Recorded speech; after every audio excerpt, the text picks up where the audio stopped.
Hello friends, मैं नीता भास्कर आप सभी लोगों का अपने यूट्यूब चैनल पर स्वागत करती हूँ। और यूजी नेट पेपर 1 और वीडियो 11 है ये। अब तक मैं 10 वीडियो अपलोड कर चुकी हूँ और आशा करती हूँ कि आप लोगों ने पहले की वीडियो जरूर देखी होगी, और नहीं देखी है तो जरूर प्ले लिस्ट में जाएं और पहले की वीडियो अवश्य देखें। और जो लोग चैनल पर नए हैं, चैनल को सब्सक्राइब करना ना भूलें, बेल आइकन जरूर प्रेस कर लें जिससे नई वीडियो की नोटिफिकेशन भी आपको मिलती रहे। और इसके अलावा अगर वीडियो पसंद आए तो लाइक शेयर कमेंट करना ना भूलें। तो फर्स्ट क्वेश्चन पे चलते हैं। फर्स्ट क्वेश्चन है, निम्नलिखित में से कौन सा स्वतंत्र चर तथा निर्भर चरों के बीच कारण और प्रभाव संबंध को सबसे मजबूत क्या करता है? साच। ठीक है, साच मुहैया कराता है। ठीक है। ऑप्शन है सहसंबंधात्मक उपागम यानी कोरिलेशन अप्रोच, गैर प्रायोगिक उपागम नॉन एक्सपेरिमेंटल अप्रोच, प्रायोगिक उपागम एक्सपेरिमेंटल अप्रोच, और वर्णनात्मक सांख्यिकी डिस्क्रिप्टिव स्टैटिक्स। तो राइट ऑप्शन क्या हो जाएगा हमारा?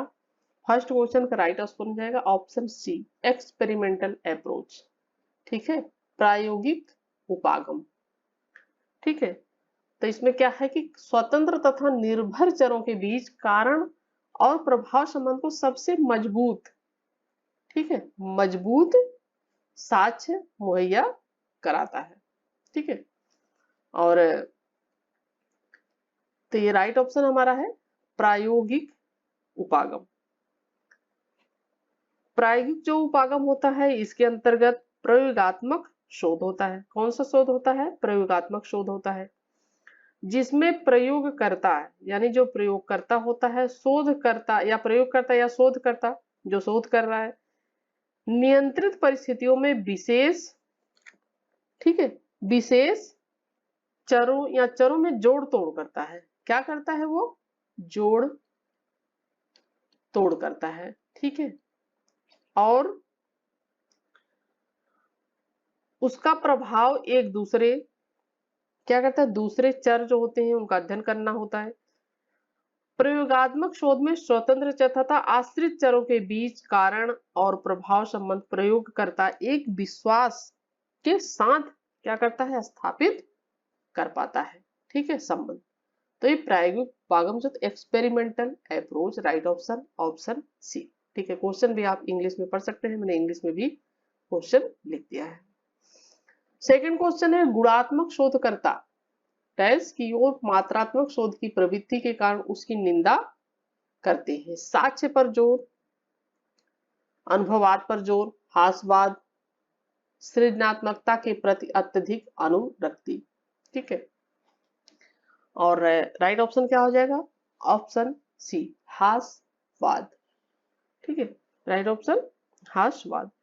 गुणात्मक शोधकर्ता हास्यवाद की ओर मात्रात्मक, क्या है, मात्रात्मक शोध की प्रवृत्ति के कारण उसकी क्या करते हैं? निंदा करते हैं। गुणात्मक अनुसंधान करता, जो गुणात्मक अनुसंधान के क्रियाकलाप होते हैं, गुणात्मक घटनाएं घटनाक्रमों पर क्या करते हैं? केंद्रित होते हैं। जबकि मात्रात्मक अनुसंधान के अंतर्गत मात्रात्मक प्रकार से मापित हो सकने वाली घटनाओं का अध्ययन किया सकता है। जो मापी जा सके उन घटनाओं का क्या किया जाता है? अध्ययन किया जाता है। तो राइट ऑप्शन है हास्यवाद। ठीक है।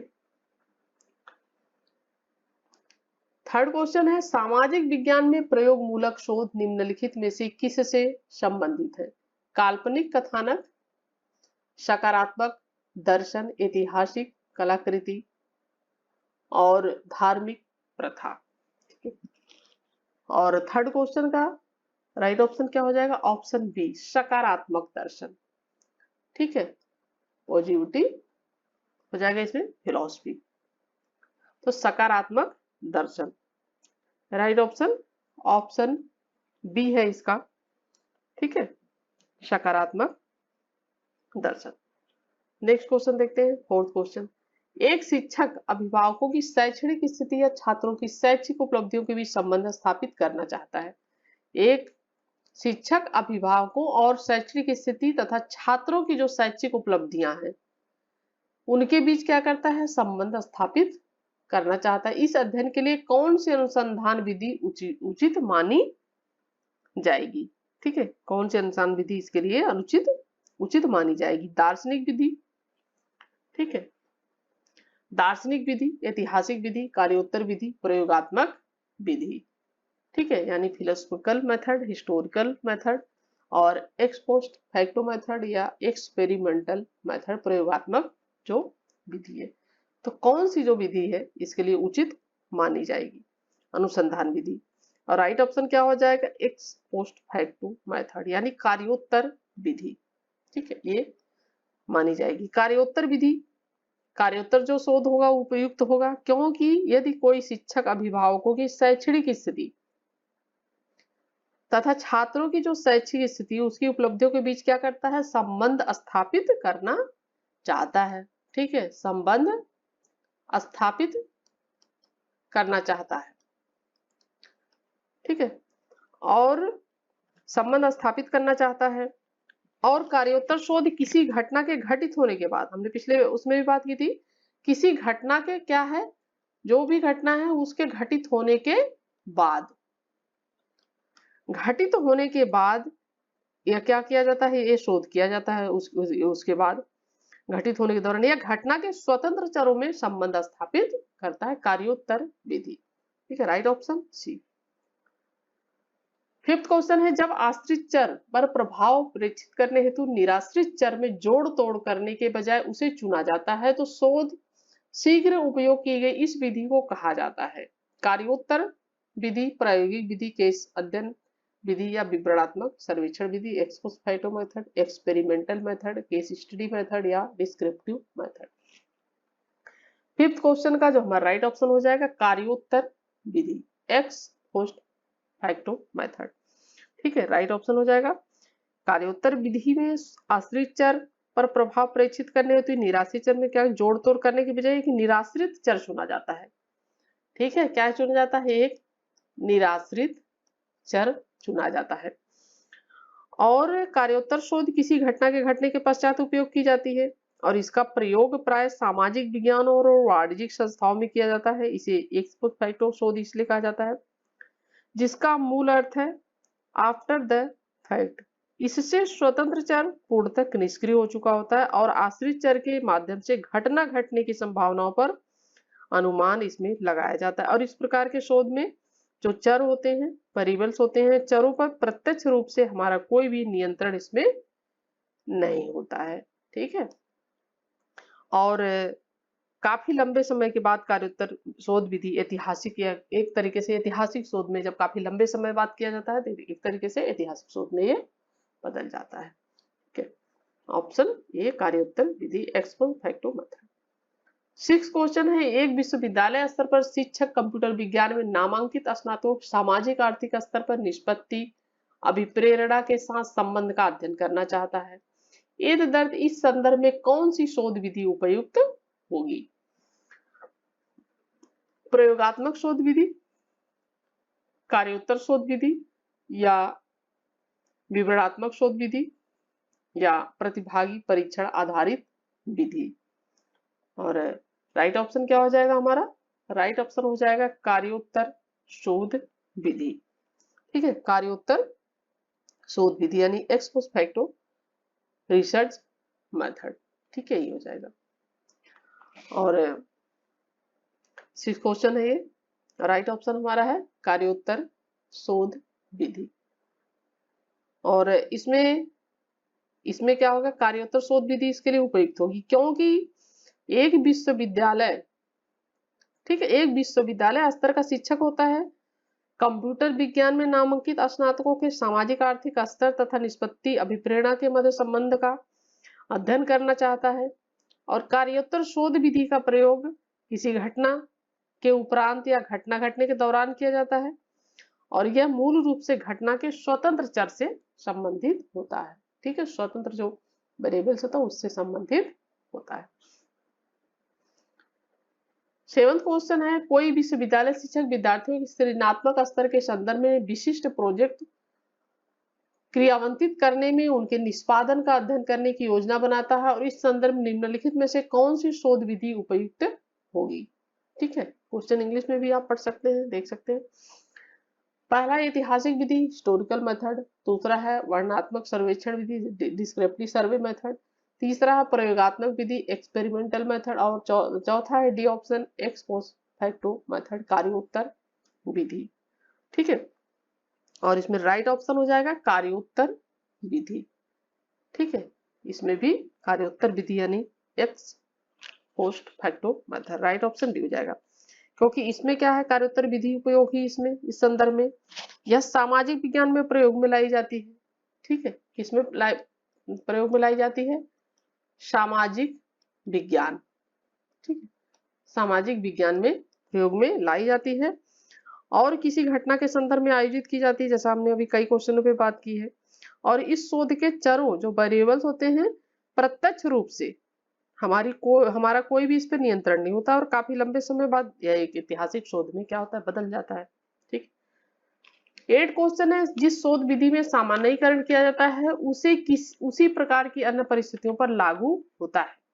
ठीक है, अन्य परिस्थितियों पर लागू, जो उसी प्रकार की अन्य परिस्थितियों पर लागू होता है उसे क्या कहा जाता है, cohort study, case study, panel study या ब्लाइंड स्टडी।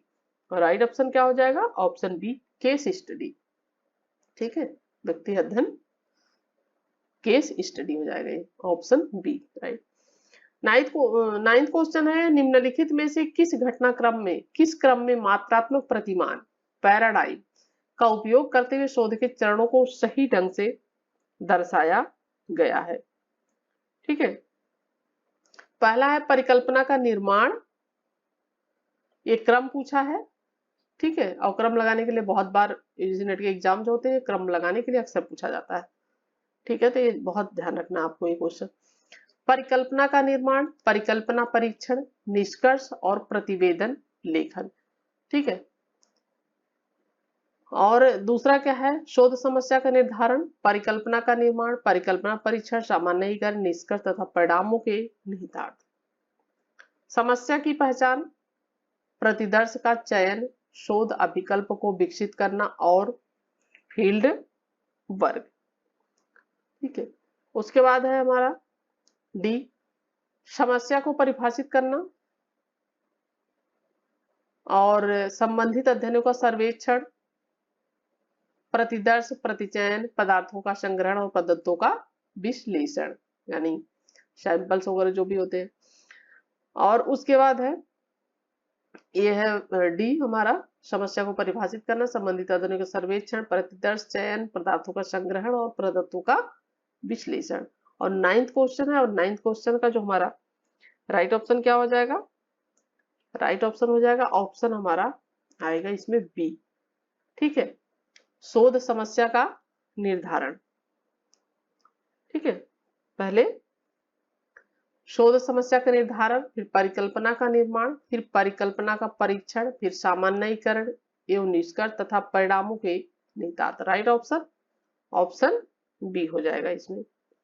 ठीक है, शोध समस्या का निर्धारण यानी चयन।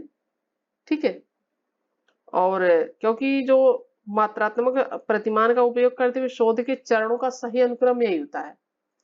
पहला शोध समस्या का निर्धारण, दूसरा है परिकल्पना का निर्माण प्रतिपादन, तीसरा है शोध अभिकल्प डिजाइन रूपरेखा होता है, चौथा आता है इसमें प्रदत्तों का संकलन, और फिर उसके बाद आता है प्रदत्त जो होते हैं उनका विश्लेषण, फिर होता है सामान्यीकरण एवं निष्कर्ष, और उसके बाद होता है परिणामों का निहितार्थ। इस तरीके से इसका आएगा। ठीक है, तो राइट ऑप्शन हमारा है इसमें बी। 10 क्वेश्चन और लास्ट क्वेश्चन है, पीएचडी स्तर के पाठ्यक्रम के लिए शोध समस्या स्थापित करने में प्रारंभिक चरण में निम्नलिखित में से कौन सी अवस्थाएं अति महत्वपूर्ण हैं। पहला परिकल्पना का निर्माण, ठीक है, हाइपोथेसिस मेकिंग। दूसरा है संबंधित साहित्य के सर्वेक्षण के माध्यम से क्षेत्र से समस्या क्षेत्र को चिन्हित करना। तीसरा है शोध की समग्र उसकी विशेषता को परिभाषित करना। ठीक है, चौथा है तार्किक विश्लेषण की प्रक्रिया द्वारा चिन्हित मुद्दे जिसे समस्या कहा जाएगा का चयन करना। पांचवा है समस्या को परिभाषित करना और सीमांकित करना। और राइट ऑप्शन क्या हो जाएगा इसमें, राइट ऑप्शन हो जाएगा ऑप्शन डी 3, 4 और 5। ठीक है, तीसरा शोध की समग्र उसकी विशेषता को परिभाषित करना। चौथा, तार्किक विश्लेषण की प्रक्रिया द्वारा चिन्हित जो मुद्दे होते हैं जिसको समस्या कहा जाएगा, क्योंकि समस्या का चयन करेंगे हम तभी तो हम शोध करेंगे, हमारे पास समस्या होगी तभी तो हम उस पर विचार विमर्श करेंगे, शोध करेंगे, परिकल्पना का निर्माण करेंगे। तो जिसे समस्या कहा जाएगा उसका क्या होता है, चयन करना। फिर उसके बाद आ जाता है समस्या जो होती है उसका परिभाषित करना उसको, और फिर उसको बाद एक हर चीज का सीमा होती है, निर्धारित होती है, तो उसका फिर क्या करना है, सीमांकन करना। तो उसको सीमांकित करना, एक सीमा में रहकर उसका शोध, उसका परीक्षण करना। ठीक है, तो राइट ऑप्शन क्या हो गया, 3, 4 और 5।